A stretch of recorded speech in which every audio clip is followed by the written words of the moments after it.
Hello my friends, आप सुन रहे हैं हमारी स्टोरी डोमिनेटिंग लव एपिसोड 27। कहानी का टाइटल है आई लव यू।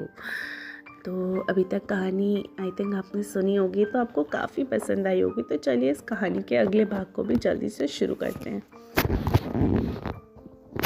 एक लड़की भागते हुए आ रही थी। उसके पीछे गुंडे पड़े हुए थे।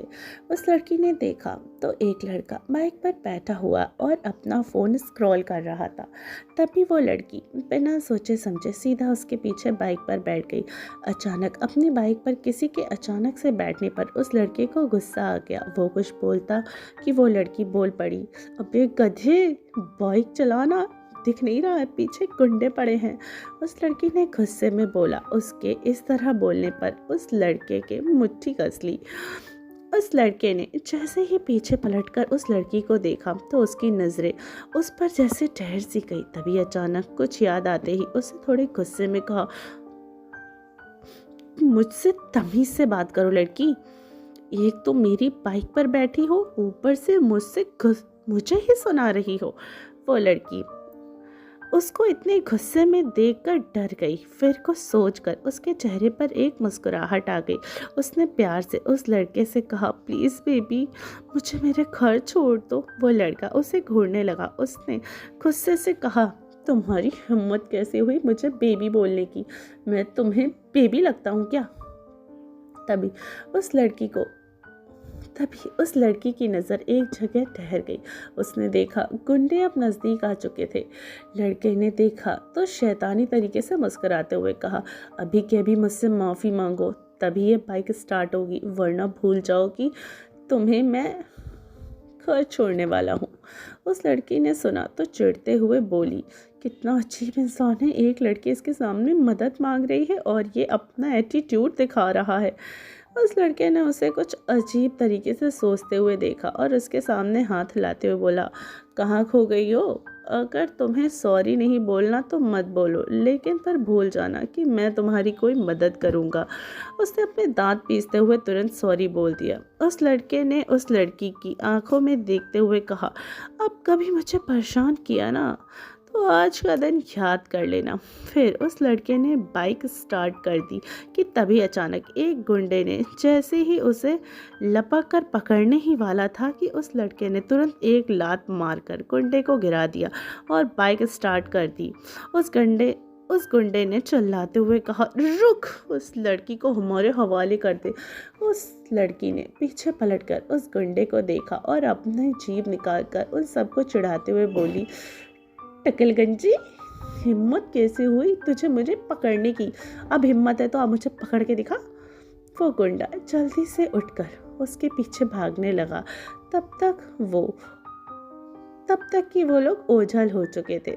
थोड़ी देर में वो कुछ दूर तक पहुंच गए। उस लड़की ने फुल एटीट्यूड में कहा, मुझे मेरे घर छोड़ दो। वो लड़का हैरानी से उसे देखने लगा। गुस्से में कहा, तुम किस मिट्टी की बनी हो जिस मिट्टी के तुम बने हो? लड़की ने भी उसी अंदाज में उससे कहा। वो लड़का और चढ़ गया, उसे गुस्सा भी आ गया। उसने गुस्से में पूछा, तुम्हारा नाम क्या है? मैं तुम्हें अपना नाम बताना जरूरी नहीं समझती। उस लड़की ने ये बात अपना मुंह बनाते हुए और मुंह फेरते हुए कहा। उस लड़के ने गुस्से में कहा, ठीक है, फिर यहीं उतरो। वो लड़की जल्दी से बोली, अरे ठीक है, बता रही हूँ बाबा, मेरा नाम।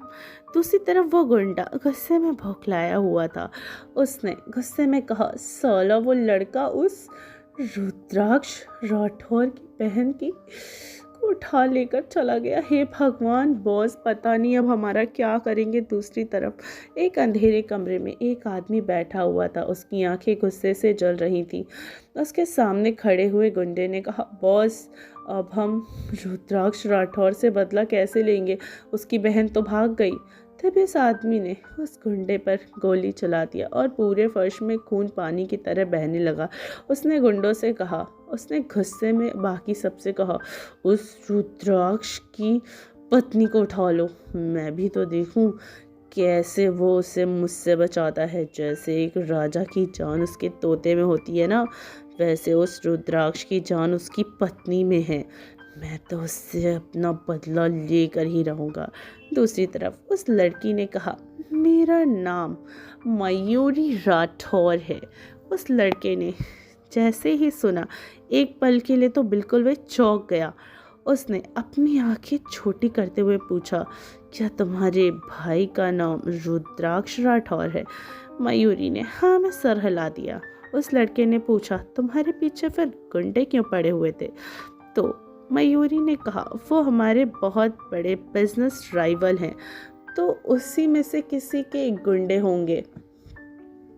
मयूरी उस लड़के को अपना घर का रास्ता बताने लगी। थोड़ी देर में वो लोग घर पहुंच गए। मयूरी ने एटीट्यूड में कहा, वैसे तो जल्दी मैं किसी को थैंक यू नहीं बोलती, इसलिए तुम्हें भी नहीं बोलूँगी। इतना बोलकर वो वहाँ से घर के अंदर भाग गई। वो लड़का उसकी बातें सुनकर गुस्से में वहाँ से अपनी बाइक स्टार्ट करके चला गया। वो बाइक चलाते हुए बोलने लगा, मेरा नाम भी आर्य है। अगर उस नक्शड़ी बंदरिया को थैंक ना बुलवाया ना, तो मेरा नाम भी आर्य नहीं। दूसरी तरफ रितम आराम से बेड पर लेटी हुई टीवी पे डोरेमोन देख रही थी और बच्चों की तरह ताली बजा बजा के हंस रही थी। दो जोड़ी आंखें दरवाजे से टिककर उसे ही देख रही थी। वो कोई और नहीं बल्कि रुद्राक्ष की ही थी। उसने खुद से कहा, ये फिर से वही बकवास चीज़ें देखने लगी। वो रिदम के पास आया और उसने टीवी बंद कर दिया। अचानक टीवी बंद होते ही रिदम को गुस्सा आ गया। उसने एक नज़र रुद्राक्ष को नहीं देखा और वहाँ से चली गई। रुद्राक्ष की आंखें सर्द हो गईं। उसने अपनी सर्द आवाज़ में कहा, रुको। पर रिदम ने रुद्राक्ष की बातों को जैसे अनसुना कर दिया। रुद्राक्ष ने तुरंत रिदम का रास्ता रोक लिया और उसकी कमर को पकड़ते हुए कहा, तुम्हारी हिम्मत भी कैसे हुई मुझे इग्नोर करने की? रिदम उसकी आंखों में देखकर घबरा गई। उसने डरते हुए कहा, अपने कमरे में अपनी कमर को देखकर, जिसे रुद्राक्ष ने टाइटली पकड़ के रखा था।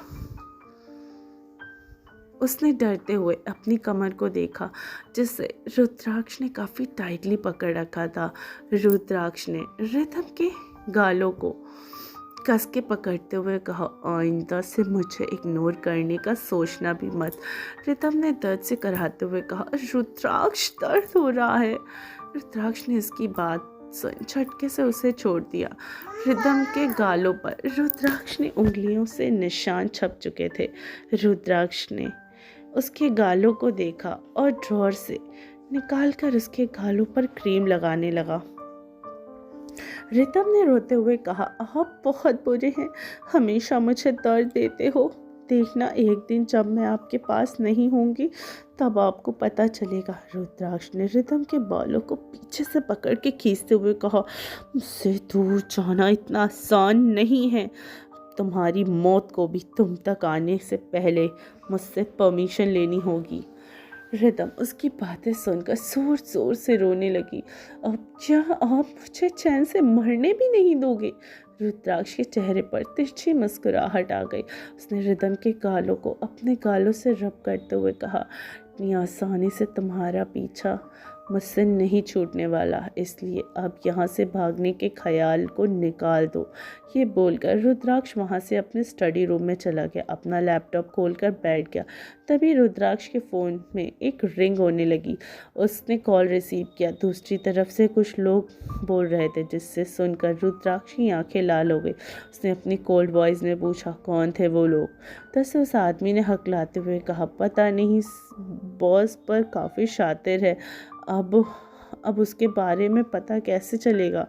हम काफ़ी कोशिश कर रहे हैं। रुद्राक्ष ने अपने गुस्से को कंट्रोल करते हुए कहा, 24 घंटे जल्दी से पता करो उसके बारे में। ये बोलकर उसने बिना दूसरी तरफ वालों की बात सुने ही कॉल डिस्कनेक्ट कर दिया। रुद्राक्ष ने अपना सिर सोफे पर टिकाया और किसी गहरी सोच में डूब गया। उसने अपने पैर के ऊपर पैर रखा और टेबल पर रख दिया। अंदर आओ मेरे पास। रुद्राक्ष ने अपनी बंद आंखें किए हुए ही ये बातें कही थी। रिदम जो दरवाजे से झांककर रुद्राक्ष को देखने की कोशिश कर रही थी, अचानक रुद्राक्ष की आवाज़ सुनकर उसकी सांसें अटक गई। वो जैसे ही जाने के लिए पलटी कि उसके कानों में जोर से कुछ गिरने की आवाज़ आई। रिदम ने अपने कानों को हाथों से ढक लिया। उसकी धड़कनें भी बढ़ चुकी थी। उसने जल्दी से अंदर देखा तो रुद्राक्ष ने सामने रखे टेबल को बुरी तरीके से तोड़ दिया था। रुद्राक्ष ने इस बार अपना लैपटॉप फेंका, जोर से चीखते हुए कहा, मेरे पास आओ। रिदम जल्दी से उसके पास आ गई। उसकी आंखों में आंसू थे। उसने दिल में रुद्राक्ष का खौफ दिन पर दिन बढ़ते ही जा रहा था। रुद्राक्ष उसके साथ कुछ ना करके भी बहुत कुछ कर रहा था। रुद्राक्ष ने रिदम को जब अपने पास देखा तो झटके से उसे खींचकर अपनी गोद में बैठा लिया। उसके बालों में अपना चेहरा छुपा लिया। रुद्राक्ष रिदम के उस हरकत से रुद्राक्ष की उस हरकत से काफ़ी शॉक्ड हो गई थी। उसने रुद्राक्ष का चेहरा अपनी गर्दन से निकालने को चाहा तो रुद्राक्ष ने उसके बालों को कसकर पकड़कर पीछे की तरफ खींच लिया। उसके गर्दन में पागलों की तरह किस करने लगा।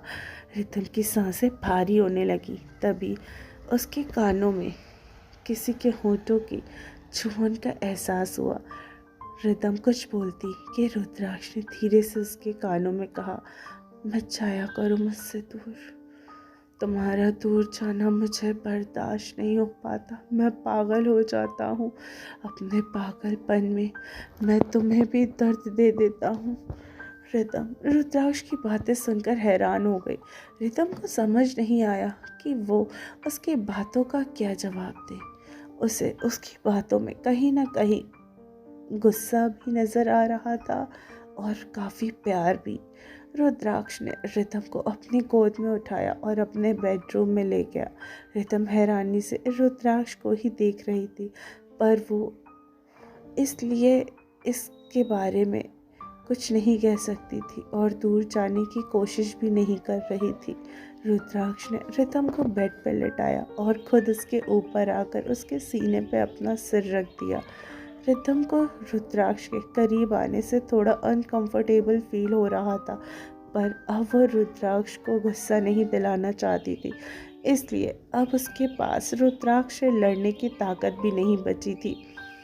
रुद्राक्ष ने रिदम का हाथ पकड़कर अपने बालों में रख दिया और उसकी आंखों में देखते हुए कहा, I want to sleep with you. Ridham ने अपने हाथों को देखा, फिर रुद्राक्ष की आंखों में जो कब से उसे देखे जा रही थी। रिदम ने धीरे धीरे रुद्राक्ष के बालों में अपना हाथ फिराना शुरू कर दिया। रुद्राक्ष के चेहरे पर एक गहरी पर सुकून भरी मुस्कुराहट आ गई। उसने अपना सिर रिदम के सीने में छुपा लिया और अपने हाथों से उसकी कमर को पकड़ते हुए बोला, और उसने धीरे से उसके कानों के पास जाकर धीरे से कहा, आई लव यू। ये सुनते ही रिदम ने अपनी आंखें बंद कर ली। रुद्राक्ष ने धीरे से रिदम के कानों को किस किया। रिदम की पूरी बॉडी सिहर उठी। तो फ्रेंड्स, आई होप आपको कहानी काफ़ी पसंद आई हो और इस कहानी का अगला एपिसोड सुनने के लिए आप इतना ही बेताब होंगे। तो थोड़ा सा इंतज़ार कीजिए, कहानी का नेक्स्ट एपिसोड मैं बहुत जल्दी अपलोड करूँगी। तब तक सुनते रहिए डोमिनेटिंग लव सिर्फ दिनी FM चैनल।